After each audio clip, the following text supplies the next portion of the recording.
Biomedical engineering அப்படின்னா என்ன course? இந்த கோர்ஸ்ல நம்ம எதை பத்தி படிப்போம்? அப்புறம் இந்த கோர்ஸ் படிக்கணும் அப்படின்னா என்ன எலிஜிபிலிட்டி, இந்த கோர்ஸ் படிச்சா எவ்வளவு ஸ்கோப் இருக்கு அப்படிங்கிறத பத்தி தான் இந்த வீடியோல பார்க்க போறோம். First, what is mean by biomedical engineering? Biomedical engineering அப்படின்னா என்ன? ஸோ அந்த நேம்லயே நல்லா மென்ஷன் பண்ணியிருப்பாங்க, பயோ மெடிக்கல் இன்ஜினியரிங் அப்படின்ட்டு. நிறைய ஸ்டூடெண்ட்ஸ் இன்னைக்கு பெரும்பாலும் தமிழ்நாட்டில் எப்படி என்ன நினைச்சுக்கிறாங்க அப்படின்னா, பயோமெடிக்கல் இன்ஜினியரிங் அப்படிங்கிறது ஒரு மெடிக்கல் கோர்ஸ் அப்படின்னு நினைச்சுக்கிறாங்க. இது மெடிக்கல் கோர்ஸ் கிடையாது, மெடிக்கல் சார்ந்த இன்ஜினியரிங் கோர்ஸ் அப்படின்னு தான் சொல்லுவாங்க. இதுல 3 டைப் ஆஃப் லேர்னிங்ஸ் இருக்கும். ஒன்னு பாத்தீங்க அப்படின்னா பயோமெடிக்கல் எக்யூப்மெண்ட்ஸ் அப்படின்னு சொல்லுவாங்க. ரெண்டாவது ப்ராஸ்தட்டிக் இன்ஜினியரிங் அப்படின்னு சொல்லுவாங்க. அண்ட் தேர்ட் திங் பாத்தீங்க அப்படின்னா எர்கோனாமிக்ஸ் அப்படின்னு சொல்லுவாங்க. ஸோ ஃபர்ஸ்ட் இதை பயோமெடிக்கல் எக்யூப்மெண்ட்ஸ் அப்படின்னா என்ன அப்படின்னா, ஒரு ஹாஸ்பிட்டல்ல ஒரு டாக்டர்ஸ் யூஸ் பண்ற டயக்னாஸ்டிக் டூல்ஸ் எல்லாம். ஃபார் எக்ஸாம்பிள், டயக்னாஸ்டிக் டூல்ஸ் அப்படின்னா ஒரு செத்தஸ்கோப்பா இருக்கட்டும், ஒரு தெர்மோமீட்டரா இருக்கட்டும், இல்ல ஒரு இசிஜி மெஷினா இருக்கட்டும், இல்லைனாட்டி ஒரு ஸ்கேன் மெஷினா இருக்கட்டும், ஒரு எக்ஸ்ரே மெஷினா இருக்கட்டும், இல்லைனாட்டி ஒரு ஆக்சிமீட்டரா இருக்கட்டும். இப்போ ஹாஸ்பிட்டல்ஸ்ல டாக்டர்ஸ் என்னென்ன எக்யூப்மெண்ட்ஸ்லாம் யூஸ் பண்றாங்களோ அந்த எக்யூப்மெண்ட்ஸ் எல்லாருமே பாத்தீங்க அப்படின்னா டாக்டர்ஸ் ப்ரொடியூஸ் பண்றது கிடையாது, இன்ஜினியர்ஸ் ப்ரொடியூஸ் பண்றது. எந்த இன்ஜினியர்ஸ் ப்ரொடியூஸ் பண்ணுவாங்க அப்படின்னா பயோமெடிக்கல் இன்ஜினியர்ஸ் தான் இதை ப்ரொடியூஸ் பண்ணுவாங்க. ஸோ ஹாஸ்பிட்டல் எக்யூப்மெண்ட்ஸ் எல்லாம் ப்ரொடியூஸ் பண்றது main important role for biomedical engineering. ரெண்டாவது பாத்தீங்க அப்படின்னா ப்ராஸ்தட்டிக் இன்ஜினியரிங் அப்படின்னு சொல்லுவாங்க. ப்ராஸ்தட்டிக் இன்ஜினியரிங் அப்படின்னா ஃபார் எக்ஸாம்பிள், இந்த artificial leg, artificial hand, artificial bone, இந்த மாதிரி விஷயங்கள்லாம் பாத்தீங்கன்னா ப்ராஸ்தட்டிக் இன்ஜினியரிங் அப்படின்னு சொல்லுவாங்க. இதுல இந்த லெக் ஃப்ராக்சர் ஆயிடுச்சு, லெக் இப்போ பாத்தீங்கன்னா ஒரு சிலருக்கு கால் உடஞ்சி அதை ரீப்ளேஸ் பண்ணணும்னு சொல்லுவாங்க.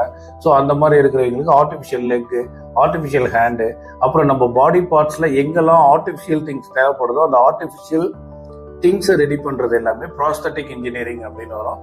அண்ட் தேர்ட் திங் பாத்தீங்கன்னா எர்கோனாமிக்ஸ் இன்ஜினியரிங். இந்த எர்கோனாமிக்ஸ் இன்ஜினியரிங் அப்படிங்கிறது ரொம்ப ரொம்ப சிம்பிளான ஒரு விஷயம்.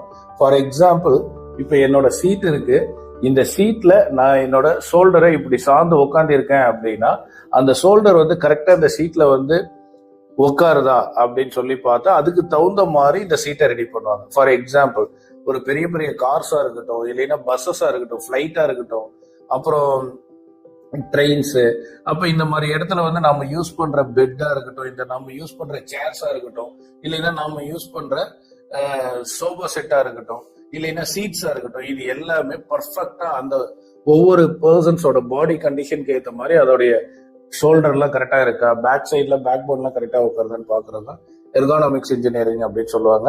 ஸோ பயோமெடிக்கல் இன்ஜினியரிங் நீங்க படிக்கணும் அப்படின்னா 12th மேக்ஸ் பயாலஜி, அப்படி இல்லைன்னாட்டி மேக்ஸ் கம்ப்யூட்டர் சயின்ஸ் குரூப் படிச்சிருக்கணும். அதாவது பிசிக்ஸ், கெமிஸ்ட்ரி அண்ட் மேத்தமெட்டிக்ஸ் தமிழ்நாட்டில் மஸ்ட். ஓகேங்களா? அது மேக்ஸ் பயாலஜி ஸ்டூடெண்டா கூட இருக்கலாம், இல்லைன்னா மேக்ஸ் கம்ப்யூட்டர் சயின்ஸ் ஸ்டூடெண்ட்ஸா கூட இருக்கலாம். ஸோ ஜாப் ஆப்பர்ச்சுனிட்டிஸ் அப்படின்னு பார்க்கும்போது இந்த காலகட்டத்தில் ஆஃப்டர் கோவிட், கொரோனாவுக்கு அப்புறம் நிறைய மெடிக்கல் எக்யூப்மெண்ட்ஸ் தேவைப்படுது. இப்போ ஹாஸ்பிட்டல்லாம் பார்த்தோம் அப்படின்னா ஒரு 20 இயர்ஸ் 30 இயர்ஸ்க்கு முன்னாடி இருந்த மாதிரி டாக்டர்ஸே எல்லா ஒர்க்கும் பண்றது கிடையாது.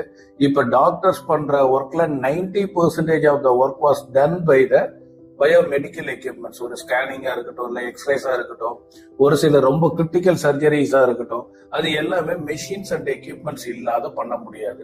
ஸோ இப்ப இருக்கிற ஃபாஸ்டஸ்ட் வேர்ல்டுல, கோவிட் வேர்ல்டுல பயோமெடிக்கல் எக்யூப்மெண்ட்ஸ் இல்லாம நம்மளால வாழவே முடியாது.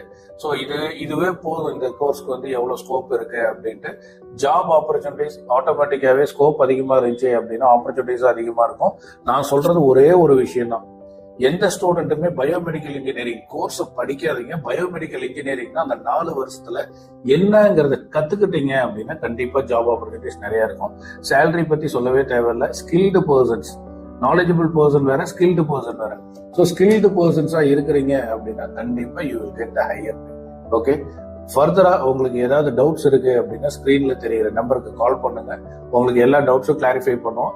Suppose if you want to meet us, you can come and meet us in our office directly for the clarifications. Thank you.